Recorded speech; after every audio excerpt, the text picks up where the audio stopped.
Welcome friends. Pre open हो चुका है मार्केट, तो दोनों साइड एसएल है।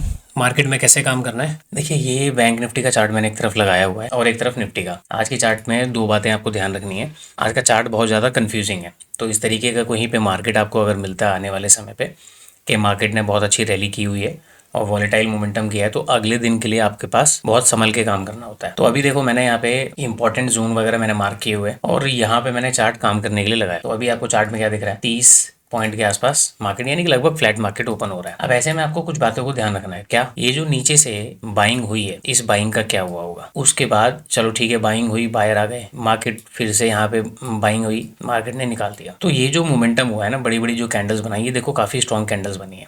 तो ये सेलिंग हमारे लिए इंपॉर्टेंट है, ठीक है, ये सेलिंग हमारे लिए इंपॉर्टेंट है। तो ऐसी कंडीशन में आपको काम क्या करना चाहिए। सेम निफ्टी के चार्ट भी हो रहा है, यहाँ पे मार्केट गया और बहुत तेजी से फॉल किया। देखिए इसमें ये जो मूव आया है ना, इसमें दो बातें हो सकती हैं कि ये जो बड़े बड़े कैंडल्स बन के नीचे आए, ऐसी कंडीशन में जो पीछे जो बायर्स हैं वो बायर्स अपना पोजीशन छोड़ सकते हैं। दूसरा हो सकता है मार्केट क्योंकि गिरावट करने के बाद रिकवर कर जाता है, तो इस कॉन्फिडेंस में पीछे वाले ने पोजीशन ना छोड़े हो। ये दोनों बातें यहाँ पे हो सकती हैं। हमें इसका सटीक अंदाजा लगाना यहाँ पे बड़ा मुश्किल होता है। अच्छा, ये जो सेलिंग हुई, क्या इस सेलिंग के बाद जो ये रिवर्सल हुआ है इसमें इन्होंने पोजीशन छोड़ी होगी। देखो ये तो अभी कहना मुश्किल है, क्योंकि इसमें तो पॉसिबल नहीं लग रहा कि इन्होंने अपनी पोजीशन छोड़ी होगी। तो ये तो यहाँ पे बैठे होंगे। अब ऊपर आपको 54,000 का नंबर दिख रहा है, तो 54,000 के नंबर के आसपास आपको दिख रहा होगा कि हाँ ये अपना मार्केट में जो माल निकालना शुरू करेंगे वो 54,000 के ऊपर ही कहीं पे करेंगे। तो चलो एक एरिया आइडेंटिफाई हो गया कि सेलिंग यहाँ पे हुई है और ये सेलर्स के जोन हमारे पास पड़े हुए हैं। अब ये जो बाइंग हुई है इसका क्या यहाँ पे बाइंग हुई है, यहाँ पे पोजीशंस बनी है। हाँ बिल्कुल बनी है, क्योंकि जिस तरीके से मार्केट चल रहा है, हर बॉटम पे दोबारा से मार्केट रिकवर करता है तो बाइंग होती है। तो यहाँ पे भी आपको क्या दिख रहा है कि मार्केट में बाइंग हुई है। तो क्या इन बायर्स को टारगेट करने के लिए काम करें या इन सेलर्स को टारगेट करने के लिए काम करें, यहाँ पे दो बातें होती हैं। तो ऐसे चार्ट में आपको क्या करना है, पहले तो मार्केट के साथ काम करना है। देखो अगर सेलिंग आता है तो सेलिंग आता है तो सेलिंग में बैठ जाओ, कोई दिक्कत नहीं है। लेकिन अगर मार्केट ऊपर निकलता है तो भी वहां पे हिचकिचाना नहीं है। ऐसी कंडीशन में मार्केट में हम काम कर सकते हैं। उनसे पहले अपने को ये देखना पड़ेगा कि पूरे चार्ट में सबसे इजी सेटअप किसका बन रहा है। सेलर्स अगर मार्केट में आएंगे तो कहाँ पे काम करेंगे। अब देखो 53,500 का नंबर आपको दिख रहा है, 53,500 के बाद क्लोजिंग प्राइस दिख रहा है। तो क्या यहाँ पे मार्केट आज ही राउंड नंबर का यहाँ पे फर्क पड़ेगा, बिल्कुल पड़ेगा। अगर मार्केट सेलिंग में चलना शुरू होता है, हम यहाँ पे सेलिंग के साइड भी काम कर सकते हैं। और यदि मार्केट अगर पहले यहाँ पे सेलिंग में जाने के बाद नीचे ना जाके घूमता है, वापस स्विंग को निकालता है, तो हम बाइंग में भी काम कर सकते हैं। तो वैसे तो ये स्विंग हमारे लिए इंपॉर्टेंट है, बट देखते हैं कि ओवरऑल मार्केट करता क्या है। तो क्या करना है, स्टॉप लॉस हंटिंग के लिए 1 मिनट के चार्ट पे आ जाएं। दोनों चार्ट को 1 मिनट के टाइम फ्रेम पर लगाओ। तो एक बार मार्केट चलने देते हैं, तब तक हम अपना स्ट्राइक प्राइस वगैरह लगा लेते हैं। तो वेट करना पड़ेगा, क्योंकि ये मोमेंटम दोनों तरफ से बहुत अच्छे हुए हैं। तो इनमें आप कंफ्यूज रहोगे कि भाई टारगेट इसको करें कि इसको करें। और ऐसी कंडीशन में मार्केट फ्लैट ओपन होता है जब बोथ साइड एसएल मार्केट के अंदर पड़े होते हैं, यानी कि मार्केट में ऊपर भी पड़े हो नीचे भी पड़े हो। तो वहाँ पे क्या होता है, मार्केट इसमें ना बड़ा कंफ्यूजिंग क्यों होता है, क्योंकि कभी कभी मार्केट क्या करता है, इस टोटल मूव का 60% एरिया ही कंप्लीट करता है, उसके बाद घूम जाता है। कभी कभी मार्केट क्या करता है, या तो इसको पकड़ लेगा या तो इसको पकड़ लेगा। वो डिपेंड करता है कि बड़े प्लेयर्स लेके किधर जाना चाहते हैं मार्केट को। और तीसरी कंडीशन क्या होती है, मार्केट केवल एक ट्रैप बनाता है। तो यहाँ पे क्या होने वाला है, यहाँ पे मार्केट में कोई ट्रैप बनने वाला है या क्या होने वाला है, वो अपने को आइडेंटिफाई करना पड़ता है। तो इसलिए मैंने बोला आज का मार्केट जो है थोड़ा सा वो रिस्की मार्केट है, वो समझ में जल्दी नहीं आने वाला है। यहाँ पे बहुत जल्दी आप ट्रैप के अंदर फंस जाओगे। मार्केट कभी बाइंग में फंसाएगा, कभी सेलिंग में फंसाएगा। तो उसके लिए आपको सेंटीमेंट को देखना बहुत जरूरी है कि मार्केट में हो क्या रहा है। तो चलिए जब तक आप यहाँ पे चलने देते हैं, मैं तब तक स्ट्राइक प्राइस वगैरह लगाऊं, फिर मैं आपको आगे का चार्ट और एक्सप्लेन करता हूँ कि अब करंट डे के चार्ट को देखकर हम कैसे काम करेंगे। तो अभी देखो 1 मिनट के टाइम फ्रेम पर अगर आप 3 मिनट से शुरू करें, देखो यहाँ पे चार्ट में क्या हो रहा है, एग्जैक्ट यहाँ पे कैंडल आपको समझ में आएगी। और यही चीज निफ्टी के चार्ट में हो रही है। निफ्टी के चार्ट पे भी देखो क्या हो रहा है। अब यहाँ पे देखो पहली कैंडल का हाई, पहली कैंडल का लो, मार्केट ने अभी हाई तक तो पहुंचा नहीं है। मार्केट क्या कर रहा है, पहली कैंडल के लो के पास अपने आप को होल्ड कर रहा है। और इस तरीके की मार्केट में क्या होता है दोस्तों, यदि मार्केट बॉटम पे अपने आप को होल्ड करने लगता है, तो ऐसी कंडीशन में मार्केट क्या करता है, एक रैली कर देता है अपर साइड में। मैंने अभी आपको क्या समझाया यार, इस तरीके के मार्केट में बायर सेलर दोनों होते हैं। तो मार्केट किधर जाता है नहीं पता। मार्केट कभी कभी क्या करता है, ऐसे करके बाइंग आपको दिखाएगा, फिर वो सेलिंग में आ जाएगा, फिर वो सेलिंग बाइंग दिखाएगा, मार्केट ऊपर जाएगा, फिर सेलिंग में आ जाएगा। तो मार्केट इस तरीके से कभी कभी तो परेशान करता है। और कभी जब मार्केट अपना बेस यानी कि दोनों चार्ट के कॉम्बिनेशन को मिला के अपने को समझ में आ रहा है कि यार देखो दोनों चार्ट सिमिलर हैं, और इसके साथ साथ मार्केट क्या कर रहा है, अपने डे लो के आसपास अगर सस्टेन कर रहा है, तो उसमें दूसरा चार्ट आपको हेल्प कर देगा प्रोबेबिलिटी कि हाँ देखो एसएल यहाँ पे भी है, यहाँ पे तो मार्केट तो कहीं भी जा सकता है। तो ऐसे में फिर आपको क्या है कि कैंडल्स के बीच पे सेटअप्स को आइडेंटिफाई करना पड़ता है। यही कॉन्सेप्ट होता है ना।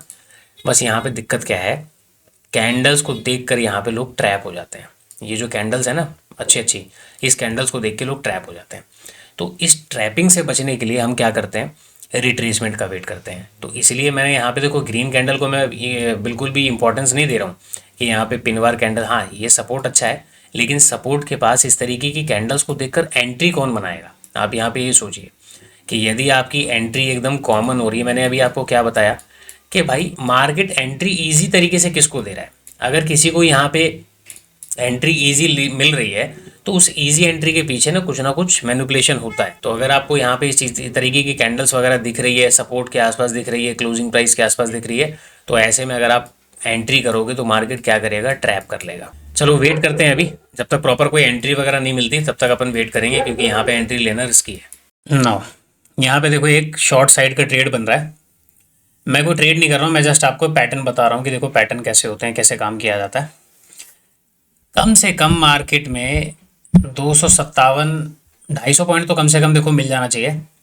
रिमेंबर मैंने यहाँ पे कोई ट्रेड नहीं किया है, जस्ट मैं आपको मार्केट में सेटअप दिखाया तो मैं आपको बताने आ रहा हूँ क्या सेटअप है। अभी बताता हूँ। देखो डब्लू पैटर्न कुछ यहाँ पे फेल होता हुआ दिख रहा है आपको। तो इसमें यहाँ पे क्या हो गया है, ये जो भी सेटअप बना हुआ है इसमें ना बाइंग साइड में अगर मार्केट निकलता तो डब्लू पैटर्न में इस तरीके का कोई भी रिजेक्शन, देखो फ्लैट कभी भी मार्केट ओपन होता है जब बोथ साइड एसएल अवेलेबल होते हैं। उस कंडीशन में कैसे ट्रेड करना होता है, मेरा यदि आप में से किसी ने बैच ज्वाइन किया है तो बैच के अंदर मैंने फ्लैट ओपनिंग में या बोथ साइड एसएल कैसे होते हैं मैंने अपनी दूसरी या तीसरी क्लास में आप लोगों को बताया हुआ है। यहाँ पे क्या प्रोबेबिलिटी है, अभी आप चीज़ों को समझिए। देखो मार्केट डब्लू पैटर्न बना के क्या कर रहा था, यहाँ से ऊपर जाने की कोशिश कर रहा है, ठीक है। लेकिन डब्लू पैटर्न जो यहाँ पे बना हुआ है, ठीक है, ये डब्लू पैटर्न जस्ट एक ट्रैप है। रीज़न, मार्केट में अभी आरबीआई की मीटिंग चल रही है। आरबीआई की मीटिंग के अंदर हमें, मेरा तो देखो प्लान टोटली मेरा बाइंग का प्लान है, मैं यहाँ पे कोई सेलिंग वेलिंग नहीं करूँगा। जस्ट एक पैटर्न मेरे को दिखाई दिया, ये पैटर्न पे मैं पूरा श्योर नहीं हूँ, लेकिन हाँ एसएल हंटिंग के पर्पज से जो मार्केट अभी दिख रहा है वहाँ पे मुझे लग रहा है कि मार्केट एक बार डाउन साइड जरूर आएगा। अभी कितना आएगा, ये स्विंग के 60% सॉरी 69% तक आएगा, या ये स्विंग को पूरा 100% कवरअप करेगा। तो नीचे 53,200 का नंबर है। यदि मार्केट ने स्विंग का ब्रेकडाउन किया और 53,200 के आसपास तक गया तो इसका मतलब है कि हम वहाँ पे ट्रेड प्लान करेंगे। कंडीशन क्या है कि तब तक आरबीआई की अगर मीटिंग खत्म हो गई और रिजल्ट आ गया तब तो ठीक है, अदरवाइज फिर क्या होगा, ये ट्रेड हमारे यहाँ से छूट जाएगा। क्योंकि मैं सिर्फ आपको ये बताने के लिए कर रहा हूँ कि ट्रेड ऐसा यहाँ पे एक बन रहा है सेलिंग साइड में। तो यहाँ पे आप लोग ऐसे करके इस तरीके से चीज़ों को मार्क करें। देखो डब्लू पैटर्न को देख के आप ट्रेड कर रहे हो ना, यहाँ पे कैंडल स्टिक फेल होने वाली है। एक सेकेंड गाइस, चलो मैं दोबारा कंटिन्यू करता हूँ, एक सेकेंड। हाँ जी, देखो पीछे डॉग की आवाज़ आ रही होगी, उसको अवॉइड कर देना, ये साला डेली पागल हो जाता है सुबह सुबह। यहाँ पे देखो 419 पॉइंट का जो अपर साइड का मोमेंटम हुआ है, तो आप ये मान के चलिए कि जो नीचे पहले बायर्स बैठे हैं, अगर देखो मार्केट को अब ऊपर जाना है ना तो मार्केट एक काम करेगा। मार्केट का आप मान के चलिए कि डायरेक्शन ऊपर का है, सबसे पहले क्या काम कर सकता है, ये जो बायर बैठे हैं इनको मार्केट वार्निंग देने के लिए नीचे आ सकता है। हो सकता है टोटली स्टॉप लॉस हंट ना करे, बट वार्निंग देने के लिए नीचे की तरफ आ सकता है ये, ठीक है। प्रॉपर इसके एसएल को मार्केट हंट करेगा ये थोड़ी सी पॉसिबिलिटीज़ कम है। तो गैप डाउन वगैरह कहीं पे खुलता ना तब तो हम कंसीडर कर देते कि इनके प्रॉपर एसएल हिट करने के बाद ही मार्केट ऊपर निकलेगा। लेकिन मार्केट ने ऐसा किया नहीं, मार्केट खुला है फ्लैट। अब फ्लैट खुलने के बाद ये क्या कर सकता है, अब देखो जैसे डब्लू पैटर्न यहाँ पे बनाया, डब्लू पैटर्न बनाने के बाद मार्केट क्या कर रहा है, फेल कर रहा है। तो यहाँ पे मार्केट क्या कर रहा था कि सपोर्ट एरिया पे आपको प्यारी प्यारी कैंडल्स आपको दिखा रहा है। और जब आप यहाँ पे इस तरीके से चीज़ों में एंट्री करते हैं तो मार्केट क्या करता है, पहले आपके स्टॉप लॉस हिट कर देता है, फिर आप अपनी पोजीशन को कट करोगे, फिर एंट्री करोगे। तो इसमें देखो दोनों तरफ एसएल है तो मार्केट परेशान करेगा ही करेगा। अब आपकी इसकी वॉलेटिलिटी को झेलना है, तो झेलने के लिए सिंपल सी बात क्या होती है, डे हाई के आसपास अगर आपको जितना प्राइस मिले, तो जैसे यह एंट्री तो यहाँ पे बनानी चाहिए थी बट ये थोड़ा सा नीचे की तरफ आ गया, तो जितना नियर बाई डे हाई के आसपास प्राइस मिलता है सेलिंग के लिए आप सेलिंग करें, जितना डे लो के आसपास बाइंग के लिए प्राइस मिलता है आप बाइंग करें, यहाँ पे करें। तो ये थोड़ा सा आपको कॉम्प्लिकेटेड लगेगा स्टार्टिंग में सोच के, क्योंकि दोनों तरफ जब स्टॉप लॉस पड़े होते हैं ना तो मार्केट इसी तरीके से रिएक्शन करता है। अब यहाँ पे या तो ये अपना बेस बनाएगा, ऐसे करके बेस बनाएगा, और बेस बना के जिस तरफ निकलेगा उसके अपोजिट में मार्केट काम करता है। यानी कि जिस तरफ भी बेस बना के निकलेगा ना उसके अपोजिट में काम करेगा। कंडीशन क्या है ये यहाँ से स्विंग लगाने के बाद डब्लू पैटर्न बना, डब्लू पैटर्न का फेलियर कर दिया। अब ये डब्लू पैटर्न का फेलियर करके वापस इसी रेंज में आ जाए, इसी रेंज में आ जाए और फिर ये अपने अपर लेवल पे चला जाए, फिर इसी रेंज में आ जाए। अब ये ऐसे करके टाइम बिताए, और टाइम बिताने के बाद जब प्रॉपर जोन दिखाई देता है, वो जोन का जिधर मार्केट निकलेगा हम काम करेंगे उसके अगेंस्ट में। अगर मार्केट नीचे निकलता है तो ऊपर काम करेंगे, और मार्केट ऊपर निकलता है तो डाउन साइड काम करेंगे। अच्छा, फिर बाइंग का प्लान कैसे करेंगे? देखो भैया, बाइंग के प्लान के लिए तो सिंपल सा, ये लेवल आपको यहाँ पे दिख रहा है 53,894। अगर मार्केट गिरावट नहीं करता और मार्केट यहाँ से ऐसे चलना शुरू करता है, मेरा कोई रोल नहीं है बाइंग करने का। फिलहाल बाइंग मैं यहीं पे करूँगा, एक कंडीशन। और दूसरी कंडीशन जो मैंने जोन वाली बताई, अगर वो बनती है तो फिर हम कहीं पे भी बाइंग कर लेंगे। बट अगर एक्चुअल में बाइंग करनी है तो इस लेवल के ऊपर ही करनी है। ये ऑपरेटर लेवल हो सकते हैं आज के लिए। दोस्तों देखिए, 943 हो गए और मार्केट अभी एकदम साइलेंटली ट्रेड कर रहा है। तो ऐसे में मैंने आपको जो चीज़ें बताई ना, वहाँ पे वही चीज़ है कि दोनों तरफ जब मार्केट में ऐसे होते हैं तो ये कंफ्यूज रहता है कि करना क्या है। बहुत ज़्यादा मोमेंटम होता है तब तो ये ट्रैपिंग वगैरह बना लेता है, लेकिन अभी ऐसा कर नहीं पा रहा। तो वही वाली चीज़ें, ये अपना अभी एक जोन क्रिएट करेगा, और जोन क्रिएट करने के बाद फिर देखते हैं कि ये क्या करेगा। तब तक आपको ऐसे मार्केट के अंदर बिल्कुल चुपचाप बैठ के रहना है। यहाँ पे खरीद बेची करोगे, कॉल ले लो, पुट ले लो, फिर मार्केट क्या करेगा, आपको कभी एंट्री दिलाएगा, कभी आपको एग्जिट कराएगा। तो वहाँ पे पैसा बनने वाला नहीं है, क्योंकि देखो प्रीमियम तो बढ़ेंगे नहीं, आप तो ऑप्शन में काम कर रहे हो, और प्रीमियम नहीं बढ़ेंगे तो ऐसी कंडीशन में काम करना बेकार होता है। तो वेट करें, क्योंकि अब मार्केट अगर ये रेंज पकड़ लेगा तो इस रेंज का कोई फ़ायदा है नहीं, ठीक है ना। तो इस रेंज में तो ट्रेड ना ही करें तो ज़्यादा बेटर है। अब आप वेट करो, या तो ये वाला स्विंग ब्रेकडाउन हो, या तो ये वाला स्विंग ब्रेकडाउन हो। उसी तरीके से निफ्टी के अंदर ये रेंज है, तो इस रेंज के अंदर काम करना पाप है। यहाँ पे मार्केट आपके पैसे को जलाएगा और कुछ नहीं होने देगा। तो निफ्टी का तो चलो फिर भी ठीक है कि थोड़ा बहुत, देखिए निफ्टी के पास स्पेस है, इसके पास अभी इतना स्पेस नहीं है, क्योंकि ऊपर 53,700 का ये पूरा लेवल, और नीचे का 53,400 के आसपास का ये पूरा लेवल आप मान के चल सकते हैं। तो कम से कम इसको तो आप कंसीडर करोगे ना, कि इसके बीच में तो आप ट्रेड करोगे तो मार्केट बेकार है, यहाँ पे प्रीमियम नहीं बढ़ने वाले। देखिए, मार्केट ने काफ़ी तेज़ यहाँ पे फॉल किया हुआ है, और 5 मिनट के टाइम फ्रेम पर मार्केट ने 53,354 का जो लेवल है वो भी ब्रेक डाउन किया हुआ है। तो इस लेवल को भी यहाँ पे हटा देते हैं। अब नीचे 53,000 का नंबर है। अब देखो एक बात आप यहाँ पे ध्यान रखो, अभी हम यहाँ पे मैं चीज़ें आपको एक्सप्लेन करूँगा आगे कि क्या यहाँ पे पॉसिबिलिटीज़ है। देखो मैंने आपको क्या बताया जोन के बेसिस पे, अब ये जोन का मार्केट ने बहुत तेजी से ब्रेक डाउन किया, तो यहाँ पे क्या हो रहा है, ये वाले जोन से ठीक है। तो अभी देखो मार्केट को ऊपर फर्दर कहाँ तक जाना चाहिए, अगर आप बात करें तो राउंड नंबर है 53,500 का, इनको तो टारगेट करा ही जा सकता है। जैसे मैं आपको पहले यहाँ पे चीजें समझा दूँ।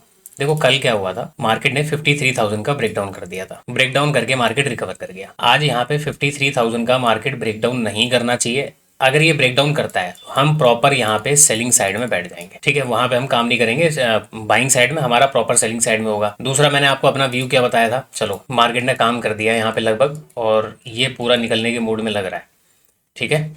तो देखो ये ट्रैपिंग यहाँ पे हुई है एक्चुअल में,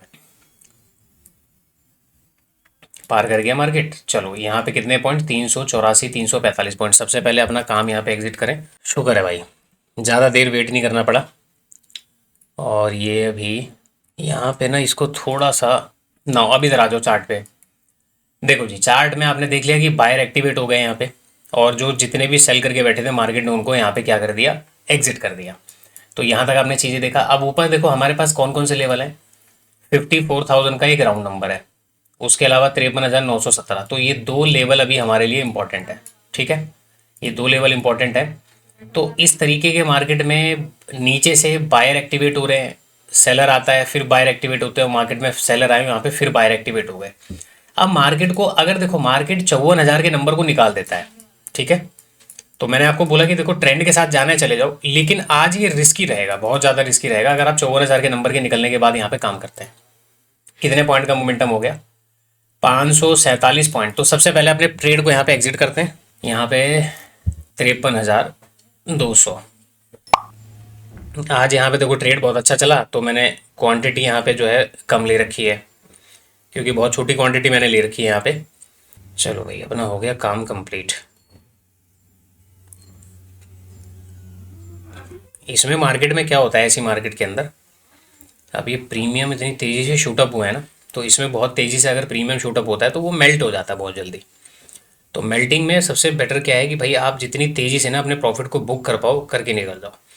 चलो जी, मैंने देखो अपना यहाँ पे काम तो कंप्लीट कर लिया, ठीक है। और आप ये लगाइए कि 800 वाला प्रीमियम हाई लगाया है इसने लगभग 1199 के आसपास, 1198 के आसपास। तो प्रीमियम के अंदर देखो ऑप्शन यहाँ पे ये मोमेंटम, क्योंकि देखो कितने पॉइंट के अंदर हो गया, हमने यहाँ पे जस्ट एंट्री बनाया। एंट्री बनाने के बाद 1, 2 और 3, 3 कैंडल के अंदर देखो टारगेट तो हमारा एक ही कैंडल में डन हो गया। हमने तो 500 का टारगेट लगाया था, लेकिन जब ये फ्लो में जा रहा है तो मैं क्यों इसको छोड़ूं। ये फ्लो में यहाँ तक गया, ये फ्लो में यहाँ तक गया, तो मतलब ये कितना फास्ट मोमेंटम हुआ। जो 3 कैंडल के अंदर मार्केट ने 550 पॉइंट की जर्नी यहाँ पे कंफर्म कर दी, उसमें लगभग 340 पॉइंट के आसपास का प्रीमियम अपने को मिला है, 337 पॉइंट के प्रीमियम। पर यहाँ पे क्वांटिटी कम थी आज मेरी, ठीक है।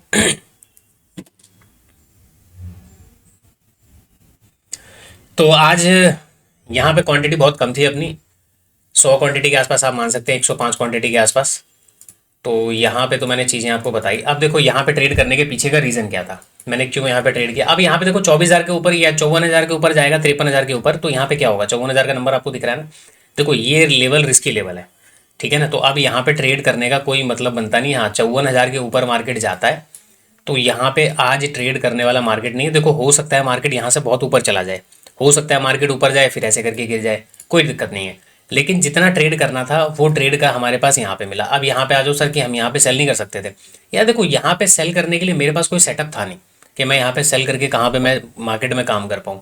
ओपनिंग कैंडल मैंने आपको पहले बता दिया कि जिस हिसाब से मार्केट है, मार्केट जोन बनाएगा और जिधर मार्केट निकलेगा हम मार्केट के अपोजिट साइड में काम करेंगे। तो क्या सर यहाँ पे पैसा नहीं बनता? यहाँ पे भी पैसा बनता, बट दिक्कत क्या है, यहाँ पे ट्रेड पकड़ में नहीं आता। अगर यहाँ पे ट्रेड हम पकड़ते तो इतना बड़ा मोमेंटम मिलता, उसमें कितने प्रीमियम मिलते हमको नहीं पता। तो ये सबसे बेटर पॉइंट था कि मार्केट यहाँ पे आपको मौका दे। अब जैसे ये गिरावट करी, गिरावट करने के बाद ये छोटा मोटा रिट्रेसमेंट हुआ, वो ये वापस जब यहाँ पे आके काम करने लगा ना, तो बस यहाँ पे एक चीज़, यहाँ पे आपने चार्ट देखा, अब यहाँ पे आ जाओ, आप निफ्टी का चार्ट देखो, निफ्टी के चार्ट को देखो। बैंक निफ्टी की गिरावट जो ये जोन की हुई है, ये निफ्टी का जोन है, उसकी गिरावट को आप देखो और यहाँ पे निफ्टी की गिरावट को देखो, तो दोनों की चीज़ें आपको समझ में आ जाएंगी। एक चार्ट ने क्या किया है, यहाँ पे एक चार्ट में जो पीछे के लोग थे उनको प्रॉपर वार्निंग नहीं मिली। अब इस वाले चार्ट में आ जाओ, यहाँ पे क्या हुआ, मैंने आपको क्या बोला था, या तो इसको वार्निंग मिलेगी कि भाई हम आपको हिट करने के लिए आएंगे और ये वार्निंग मिलके काम हो जाएगा। तो 500 का नंबर क्या था हमारे लिए यहाँ पे इंपॉर्टेंट नहीं हो सकता था। कब इंपॉर्टेंट होता, जब ये जोन बन गया, उसके बाद मार्केट अगर ब्रेकडाउन कर रहा है, तो ऐसी कंडीशन में ये लोग अपनी पोजीशंस को कैसे निकालेंगे। जब ये बहुत बैक टू बैक देखो बड़ी बड़ी की ये विक दिखने लगी ना आपको, बस इसका मतलब था कि यहाँ पे स्टॉप लॉस मार्केट ने क्या किए, काट दिए, इनके स्टॉप लॉस हंट हो गए। स्टॉप लॉस हंट होने के बाद प्राइस हल्का फुल्का रिट्रेसमेंट करके वापस नीचे की तरफ आने की कोशिश करता है। देन हमने यहाँ पे क्या प्लान बनाया, एंट्री का। यहीं पे एंट्री बनाई और 3 कैंडल के अंदर मार्केट ने काम कर दिया। तो 3 मिनट में मार्केट आपको इस तरीके से मोमेंटम आपको दे सकता है। कंडीशन आपके पास उस चीज़ का कॉन्सेप्ट होना चाहिए। जैसे क्या कॉन्सेप्ट है, मार्केट जोन बनाएगा, जोन बना के जिधर निकलेगा हम उसके अपोजिट में काम करेंगे, और वो काम हमने कर लिया। अब आपके पास 53,894 का लेवल है। अब यहाँ पे देखो मार्केट ऊपर कितना जाता है, नहीं जाता है, अपने को उससे कोई मतलब नहीं है कहाँ पे जाता है कहाँ पे नहीं जाता है, जाने दो, क्योंकि अब ये वॉलेटाइल हो चुका है मार्केट। तो ऐसी वॉलेटिलिटी में आप देखो काम करोगे तो मार्केट फिर क्या करेगा। अगर आपने ऐसा मोमेंटम पकड़ लिया, ऐसा मोमेंटम पकड़ लिया और अचानक से ऐसा मोमेंटम आ गया, तो जरूरी थोड़ी कि वो रिकवर कर ही जाएगा, हो सकता है पूरा ही नीचे आ जाए। तो ऐसे मार्केट से भैया बच के रहो, ये बहुत ज़्यादा खतरनाक मार्केट हो चुका है, हाई वॉलेटाइल मार्केट हो चुका है ये। आज की मार्केट में आपको सीखने को सिर्फ इतना मिला कि यदि पिछले दिन के चार्ट में कोई एक्टिविटी बहुत वॉलेटाइल रही हो, कोई बहुत ज़्यादा वॉलेटाइल एक्टिविटी रही हो, और ऐसी कंडीशन में जब चार्ट आपके पास मिलता है जहाँ पे आपको ये पता नहीं लग पाता कि ऑपरेटर नीचे बैठा है कि ऑपरेटर ऊपर बैठा है, अब आपको एसएल पे ट्रेड करना है, तो एसएल पे ट्रेड करने के लिए सबसे पहले तो आप मार्केट को चुपचाप छोड़ दो। तो जब तक मार्केट के पास दोनों तरफ एसएल है, तो मार्केट मैक्सिमम टाइम या तो अपने आप को साइडवेज कर देगा, या फिर कहीं करेगा मार्केट ब्रेकडाउन करके ऊपर चला जाएगा, फिर आपको बाइंग दिखाएगा, फिर नीचे आ जाएगा। मार्केट ऐसे करके आपको बाइंग सेलिंग दिखाता रहेगा, और लास्ट में जाके मार्केट क्या करता है, ऐसा काम करता है। तो देखो ये ट्रेड तो मैं वैसे भी अगर यहाँ पे होता भी सेलिंग साइड में भी तो भी नहीं पकड़ पाता मैं, तो कंफर्मेशन अपने पास कुछ था नहीं। हम इस जगह पे सेलिंग करने भी वाले होते तो भी हम ट्रेड नहीं पकड़ पाते, सिंपल। तो हमने अपना काम किया कि भाई देखो ना तो मैं इसको टारगेट करना, ना तो मैं इसको टारगेट करना, मार्केट को ये काम करने दो, मार्केट जो ये काम करेगा हम उसके अगेंस्ट में काम करेंगे। तो फिलहाल हमारा यहाँ पे काम कंप्लीट होता है, इसको अभी यहाँ पे खत्म करते हैं, मिलते हैं किसी नेक्स्ट वीडियो के अंदर।